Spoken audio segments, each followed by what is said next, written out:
People sometimes describe Ottawa Inner City Health as a hospital without walls because it's very much based in the community. All the organizations who have a mandate to address health needs for the homeless came together and they formed this new organization. We have 7 different programs. We have a managed alcohol program, a program for women, and our TED program. We have a hospice and a primary care clinic and a special care unit for men. In addition, we have 2 housing programs, both of which are in the west end of the city. One is called the Oaks and the other is called Booth House. Go well.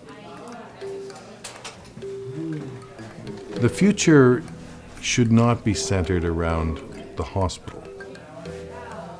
These are patients that do not necessarily come to hospital and admitted for acute care problems, which is what hospitals do, but these were patients who could not be managed in the community in primary care, weren't sick enough for the hospital, but there was no place to go.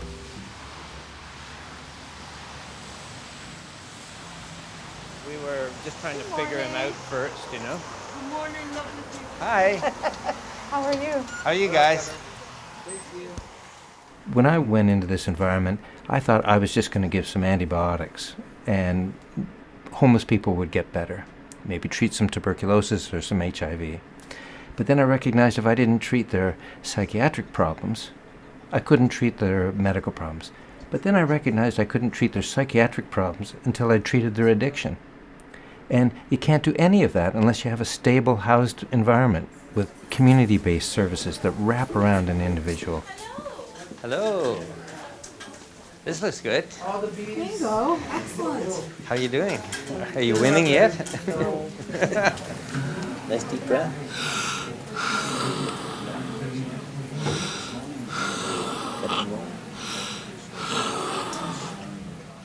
I have COPD, so he comes quite a bit because I get pneumonia easy.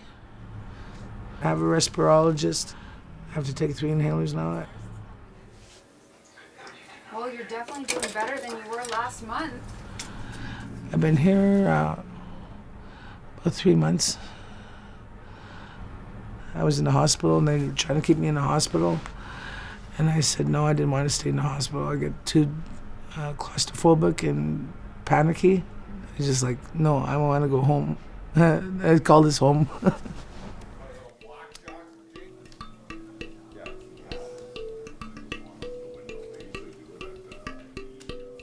Inner City does really the health component. We branch out and we also get people to appointments and make sure they have ID, but we try and also use the other services in the shelter as well. There's money management being offered. There's school systems in Ottawa for people who are in shelters. There's a lot of supports that learning how to navigate and find the right thing is a real challenge. Most of our programs, we have case managers that are hired from the shelters that will help with a lot of those extra things. In the past, population health approach has really been divorced from other kinds of strategies and has been sort of seen as a world onto its own. I think that that's rapidly changing and that we're recognizing that real change and real impact comes from marrying those 2 strategies together, and that's really how you'll affect the changes that you want to have. I dye my hair white. Normally it's dark color, but I like to get good white in it. Get more respect. Yeah, that's what I'm thinking. Traditionally, we have an approach that we say, one size fits all. You come here and you get your care, and if you don't get their care, that's not our problem. This moves the care to a more patient-centered or client-centered approach, takes a unique population and say, how can we bring care to you on your terms? Yes, we provide services in shelters, and we partner with those shelters, but it's the Ottawa Hospital reaching out to its community. We're working with ambulance services, paramedics, the police department. You can't get the results unless you actually have everybody working together. Mike Alpha Romeo Charlie Echo Lima, 1960-0506. Female unconscious on a bench. No other details at this time. This is a typical intoxicated individual call. We respond alongside of the paramedics and then indicate if the individual is going to the hospital or is going to Shepherd's or to a shelter.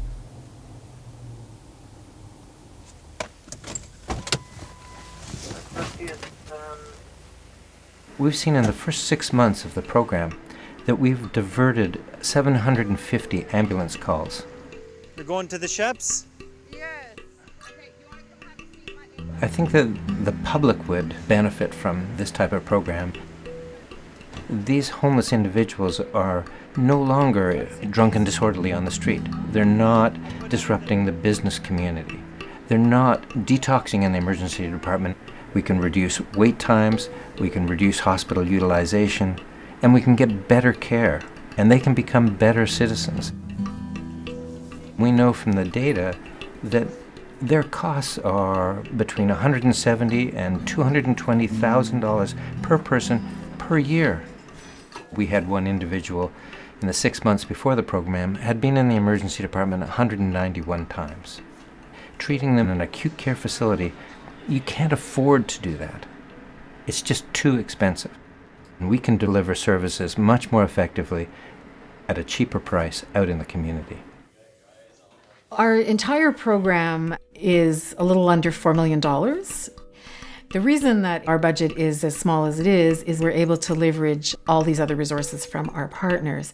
And so for every dollar that we have in Inner City Health's budget, we have at least another dollar in somebody else's budget. So in total, Inner City Health, if you add all in what it costs to operate, is actually more like about $7.5 million. It doesn't make any sense to build an infrastructure when you can use somebody else's. Now you could argue that, why should we bend over backwards for these marginalized populations?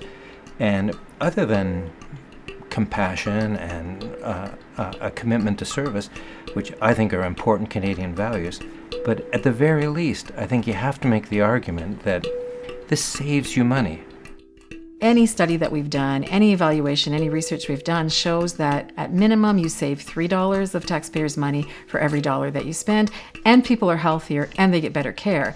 It's pretty hard to argue against doing a better job and spending less money.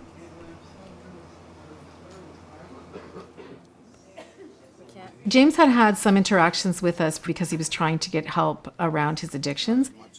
And since he started to work with us, he's really made very, very rapid improvement. I think we all feel that the prognosis for him around the feet is excellent. I think more importantly, the prognosis for him around the other things that have been troubling in his life is also excellent because he now seems to understand that there is help available. He can actually trust us to do the right thing for him. And I would suggest that probably, his future is extremely bright as a result. If you look at other cities who don't have similar kinds of services, what you see is that there's very high rates of emergency room utilization, much higher rates of police interactions, and that people do die from complications of these diseases at a very young age. I would say today, population health would be the term that could be used for treating today's patients as a system, truly as a system, as opposed to having them go from silo to silo. The Ottawa Hospital's mandate is a tertiary quaternary academic center that teaches future health professionals and does leading edge research. And that is my goal, and that's the Board of Governors' role.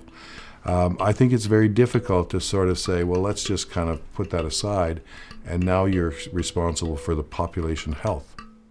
But it's not that. It's not an either or. It is, yes, you've got to do that, but you've also become more engaged in population health. Obviously, this is a new project that had a wonderful vision, focused on better quality of care for patients and less cost.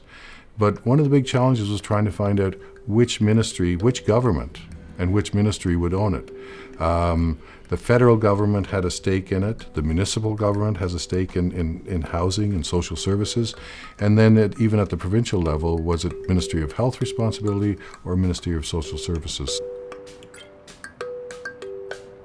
I'm not sure anybody envisioned what it would take in the new millennium to have a sustainable, high-performing healthcare system. But I think it's becoming much more obvious today that the status quo is not going to get us there.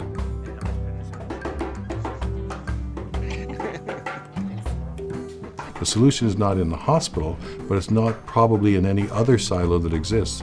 It's something different, and it's something that we create by working together.